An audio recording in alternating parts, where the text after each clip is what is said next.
How you been? Pretty good, all things considered. Just a lot going on this year. My son graduated high school and is starting college, so that's fun.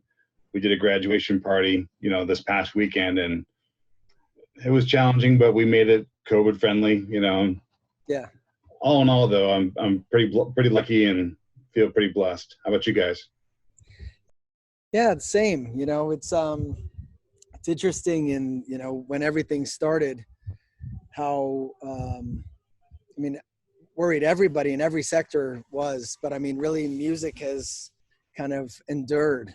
And the musical instruments category is doing pretty well right now. A lot of people are home and they want to do something and unplug and Right.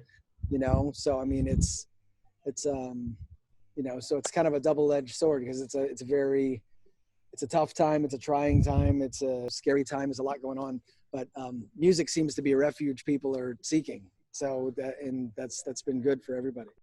I do feel for the gigging musicians, though. I mean, that's just Yeah. been a terrible hit for those guys. Yeah, and road crews we did master built custom shop guitars for road crew relief. We've been doing a bunch of stuff just trying to help on all of those fronts, and working with artists to do demo videos for us and a bunch of different stuff that people that normally would be out on the road. So trying to find things where it kind of lines up to keep people working. So yeah. And Fender's been doing a lot of work remotely, right? Aren't a lot of your staff still working from home or Yeah. remote places? Yeah. So yeah, there's we're still working, we're still open, but like we've had to reconfigure the whole space. And yeah, there's a lot of people that are working from home. So like right now I'm at home, I'm not in the office. So we go in there sometimes, but pretty much we've all been adapting to just being remote. So there's a lot of Zoom going on, a lot of Right. virtual contacts, but still got to go down to the factory, check out prototypes, still got to, um, see what's rolling off the line, et cetera, and working with R&D and stuff. So still plenty to do. But it seems like you've done a good job of keeping, I mean, Fender going strong, during these pretty odd times. Yeah. I mean, it's definitely been challenging, but I think that kind of didn't want to, just let everything happen to us. So we were like, well, what are we going to do? And so we were very on the front side of a lot of stuff. And, we were, there's a lot of, it's a small industry. So there's a lot of people that you have, people and other companies and friends. And we all kind of tried to suss out best practices pretty quickly. So we were able to, keep everybody safe, which is number one. And then just, find ways to adapt to the changing landscape.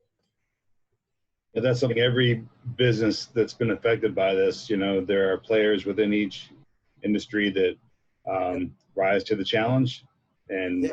continue on, and there are folks that flounder. So glad to see you guys are doing strong. And it's been an inauspicious year in the sense of all the challenges of 2020, but it's been something to celebrate with some anniversaries. And you guys have a couple of anniversary edition instruments coming out. So tell us about those. Well, the anniversary of the jazz bass is something that we definitely thought, was worthy of celebration. I mean, obviously the P bass is the originator from Fender, and that's a huge deal. But we also look at the jazz bass as the refinement.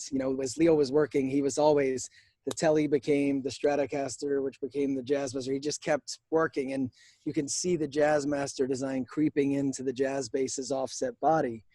And if I liken a P bass, to a meat cleaver, a jazz bass is the scalpel. So it's that much more. That's where the bass player really wants every note to cut through and be heard, and those, which is why it's in that rarefied era of the great artists that have played it. One name artists that you don't need to talk last names, the Marcus, Jocko, Flea, Getty. But the jazz bass has also had so many iterations. So, since its debut in 1960, all the way to today, it went from, different neck shapes. The pickup moved in the 70s on the back pickup, you know, block inlays, all that different stuff. So what we wanted to do was kind of talk about the origin. So we kept the concentric pots and 60s style pickups, but make a greatest hits type package. So our USA limited edition really incorporates, you know, the binding around the fretboard from like a 65-ish era, painted head cap, early 60s, 62 pickups, the concentric controls from like 60 to 62. So it's kind of this amalgamation of, you know, multiple eras of, you know, Fender. And there were actually some fun debates. It was like, should the back pickup be that 1/4 inch back, or should the back pickup be like, you know, 60s or 70s style? And, you know, I think that it's just interesting. And then we used a new finish, which we'd actually never done in lacquer before, which is Arctic Pearl. It's a color that we have on our Ultra series, which is that very deep, sparkly white.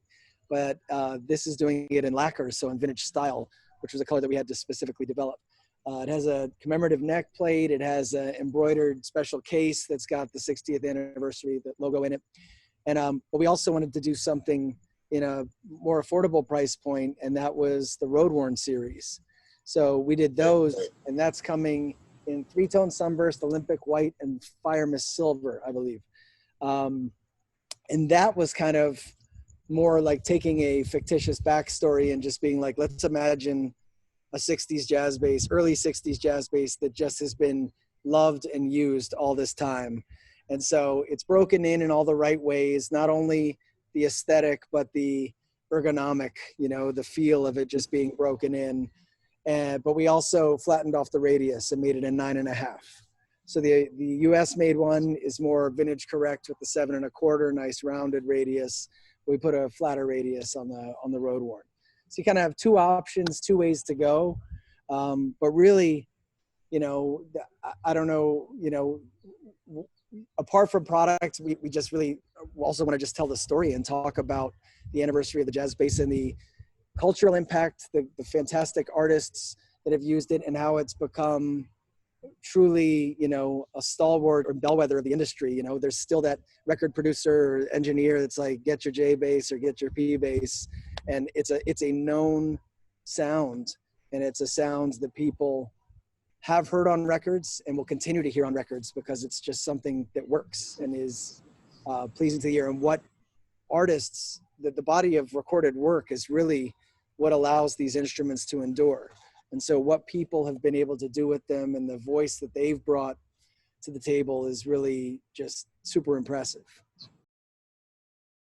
Absolutely.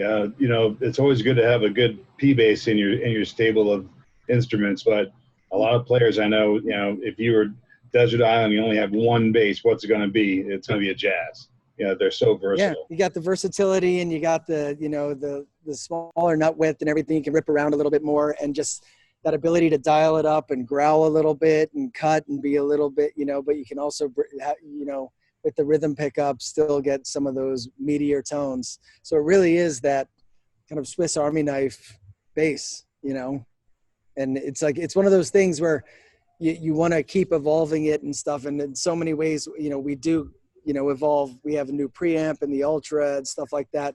And we've played with a lot in asymmetrical neck shapes, but in the end, it was a design that was really right from the beginning.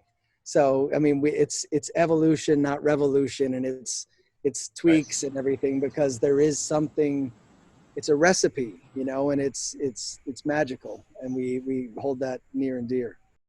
And now the USA made 60th anniversary jazz bass, that's going to be a limited edition of what, just 2,000 instruments?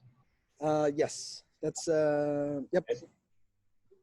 And is there going to be any limit on the Road Worn version, or are those going to be just offered during a limited period of time, and however many you sell, you sell? Yeah, just for the rest of this year. So those will just be out as kind of just for the back half of the year. And, you know, and obviously with 3 colors and stuff, so there'll be a little bit more of those, but it's a cool one. I mean, really, at this point, there's the American original and there's the original Flea jazz bass, but other than that, there's not a lot with the concentric controls, and some people, you know, a lot of players really like those, etc. So I was going to ask, what are the differences between the American original 60s and the 60th anniversary? I mean, the binding, the color, the pickups, I believe they're more of a 64 era on the American original, and these are 62. So, I mean, I think neck shape wise, it's pretty close. But essentially, I mean, a lot of it is, there's the finish, painted head cap, I think it's the 65 style larger dots, the binding, pickups, commemorative neck plate, and the case. So decent amount. And now these the pure vintage 62 pickups is this a new pickup, or is this something that you've kind of had, you know, on the shelves for a while? This is something that actually, I think we tweaked it ever so slightly, but it's born of the 60 that we did in 2012. We did the pure vintage pickups, which was a time where, you know, just to stay close to the recipe, even if we spec'd one out in the 80s and then that's what we're building one off of, we go back every couple of years and then do the teardown of a great specimen every once in a while. And in 2012, when we redid the vintage series, we took the best versions we could find of vintage jazz basses, P basses, etc., and distilled, you know, what we liked the best. So these pickups are based upon those. Okay. Which was a 62. And are the same pickups on the Road Worn series also? The Road Worn series is built off of, and actually, no, those are subtly different. Those are more like a Vintera level pickup, vintage. Gotcha. You know, you mentioned the history of some of the artists and players and whatnot that, you know, have made the jazz bass legendary. And, you know, I briefly thought of myself with like a greatest hits of songs, you know, featuring the jazz bass. But I mean, we'd be here, you know, 3 months straight just naming songs, you know, that the jazz bass has made famous. I mean, it's so ubiquitous across so many styles. You know, you can't even really do a greatest hits and do it any justice. And moments like, I mean, like Larry Graham with Sly and the Family Stone playing his, I think it was a 69 or something. I mean, but like, you know, pop, you know, slapping basically was thumping and plucking, I think is what he was calling it back then. But that right.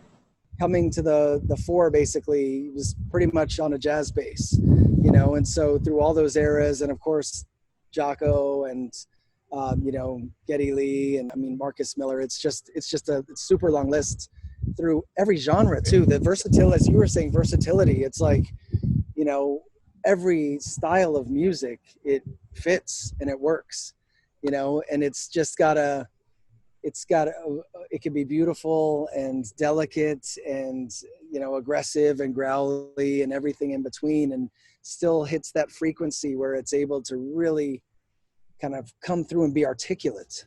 You know, there's not a lot of, it doesn't kind of mud up, and you're able to really be, you know, you can be virtuosic and fast with the notes, and it keeps up.